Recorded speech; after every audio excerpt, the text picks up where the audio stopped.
Okay, then the second chapter of Unit 3 is Chapter 8 on managing human resources. So we'll go through some of the key learning objectives. The main way companies use human resources to gain a competitive advantage is, it's kind of like sports recruiting, college recruiting. The folks that get the best athletes are the folks that get the best employees. If any of you have been managers, having good employees makes all the difference in the world. Companies may recruit internally and externally. The key advantage to recruiting internally is those people know the company, they know the business, and it also is a great helps their career, so it helps employee satisfaction because people like to be promoted, most people. The key advantage of going externally is it brings in new blood, new ideas. So it's somebody that's seen things from a little bit different perspective, and sometimes that's helpful to your organization. Most organizations will try to have a mixture of both recruiting internally and recruiting externally. Understand how various methods of selecting new employees and equal employment are. So one thing you need to understand about human resources is they work under tremendous employment laws. They cannot discriminate. I think most of us are familiar with this, but they have to be extremely careful in the process that it's fair and that it's equitable. And you fall into these traps without thinking about it. Oh, I know John's brother who would be great for this job. Well, you've just denied access to, you haven't opened it up, the opportunity up to everybody.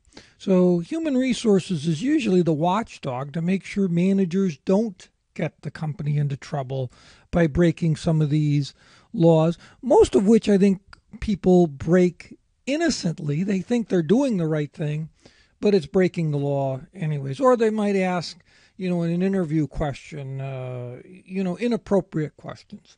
Learning objective 4, evaluate the importance of spending on training and development. Well, it's extremely important, right? If you don't train and develop your employees, it really is damaging to your futures. I think most of us would understand. Learning objective 5, explain alternatives for who appraisals. Employee performance is very critical.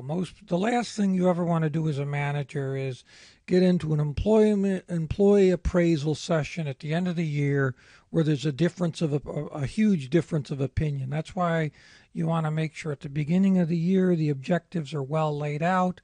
They're very measurable. They're very time bound. You may have heard the word SMART objectives, where they're specific, they're measurable, they're attainable. And it's critical, I think, that you monitor these every quarter so that at the end of the year you don't walk in and have an appraisal review where there's a huge difference.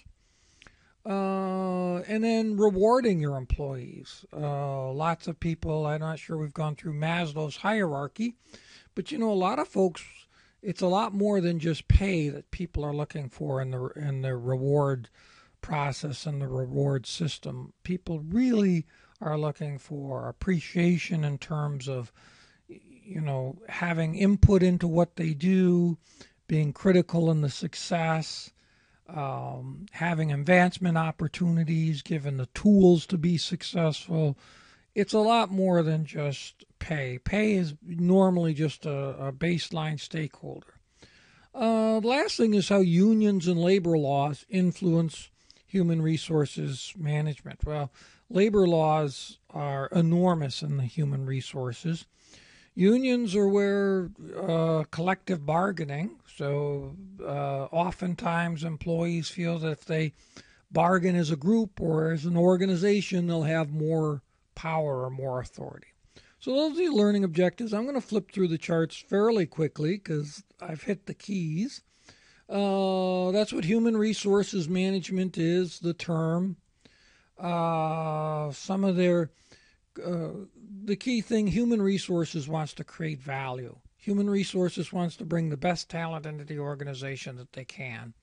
And they go through a couple steps. They plan based on what the workload looks like and what type of person you're going to have. And then they put the programs in place to recruit and get the employees that the company is going to need.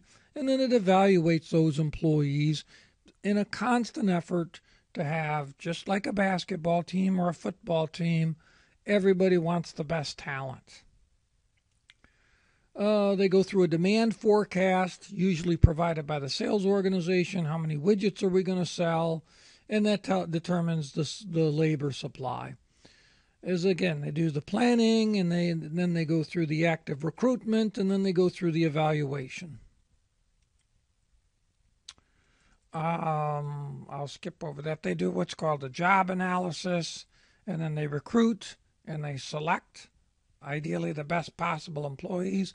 Whole bunch of ways they can go through the selection process. They can look at resumes, interviews, reference checks, all sorts of things. They can do a structured interview. They can do an assessment center where they actually give you a performance test, see if you can actually type or input 50 words a minute. They do reliability, validation, outplacement services. That's where if you've had to downsize or let people go, you provide them opportunities where they can help them find other places in their career. Employment at will, that's where the company has the ability to terminate you at any point. Advice on termination if you're a manager and have to terminate somebody. What's not on this list that I was always told is make sure you thank the person for their years of service. If you think about it, you put yourself in the shoes of an employee. Oftentimes, the employee terminated is someone with several years of experience. And I think it's important that you thank the person for their years. Adverse impact is where you think it's neutral, but it actually has a disproportionate negative impact on a protected group. Whole bunch of equal employment laws. Training. Obviously, you want to train, you want to develop your people, otherwise you'll have no folks for the future. Needs assessment is just a process where you look at what are the needs of the different departments. There's a survey. You can do orientation training. You can do team training. You can do diversity training. You can do sexual harassment training.